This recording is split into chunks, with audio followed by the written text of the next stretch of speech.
Controversy there this morning in the newspapers and in the media there yesterday evening to do with the RTE redundancies situation.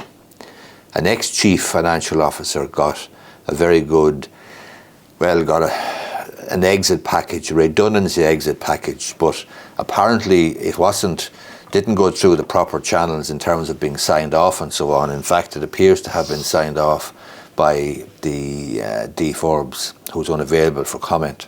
But the independent report into these exit packages, a number of them, 10 of them, and this financial officer, the ex-financial officer, the McCann Fitzgerald report found that the revenue commissioners may be interested in investigating whether tax was paid correctly in several cases under a voluntary redundancy scheme.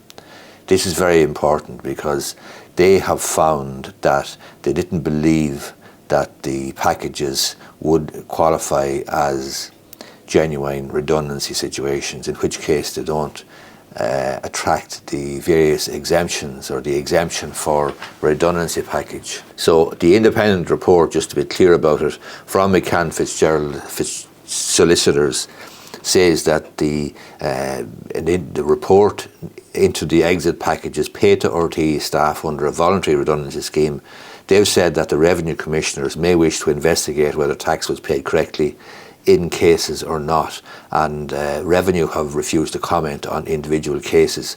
But there's one aspect to this case that's being overlooked, and that is this. There was 10 packages, leaving aside the ex-chief financial officer or whatever her position was, and the fact that D. Forbes seems to have signed off on that deal without going through the particular process.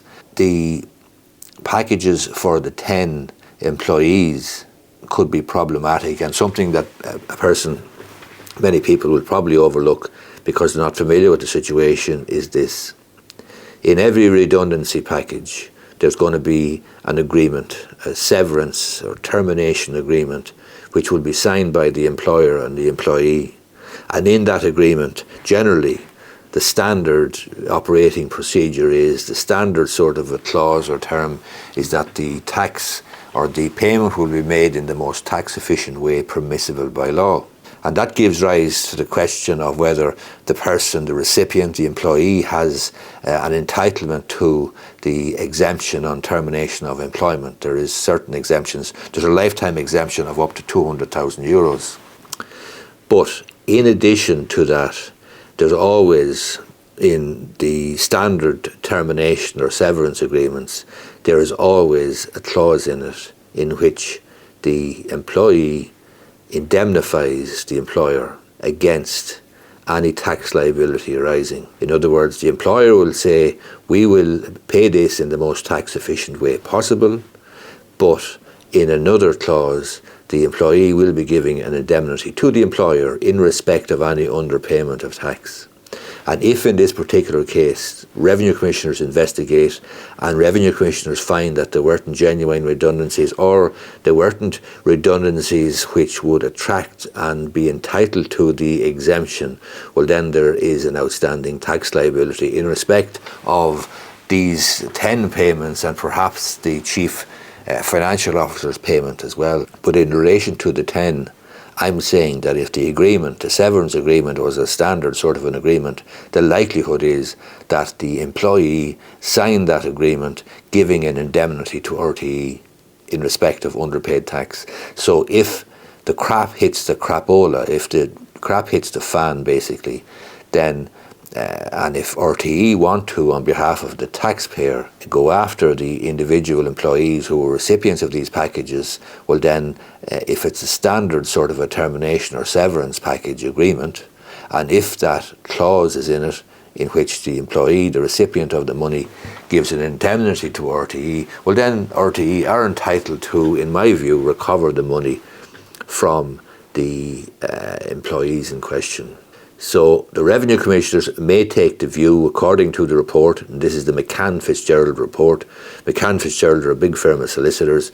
The revenue commissioners may take the view that RTE should not have applied the tax exemption applicable to statutory redundancy payments to the payments received by some or all of these individuals, This, however, will be a matter for the Revenue Commissioners to determine. I'll read that again. The Revenue Commissioners may take the view that RTE should not have applied the tax exemption applicable to statutory redundancy payments to the payments received by some or all of these individuals, and those 10 packages, so remember, or 11 if you count the ex-Chief Financial Officer. This will, however, be a matter for Revenue Commissioners to determine.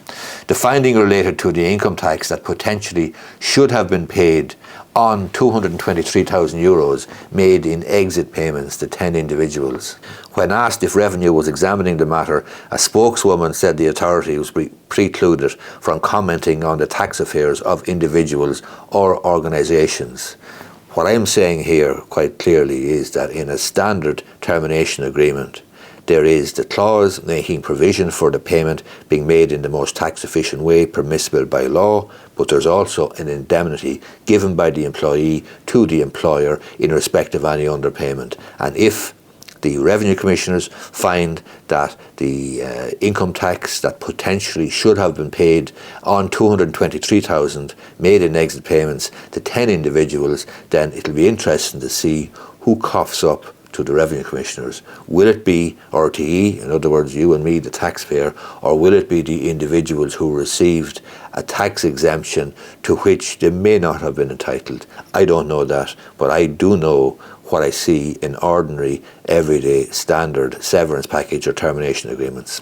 Hope you find this video useful. If you do, I would appreciate if you gave it a thumbs up down below, and you may be interested in subscribing to my YouTube channel. If you are, hit the subscribe button down below, and you may be interested in subscribing to my podcast, and you may be listening to this on my podcast, the Irish Law and Small Business Podcast. You can access it on Spotify, iTunes, YouTube, or wherever you might find podcasts. Thanks a lot.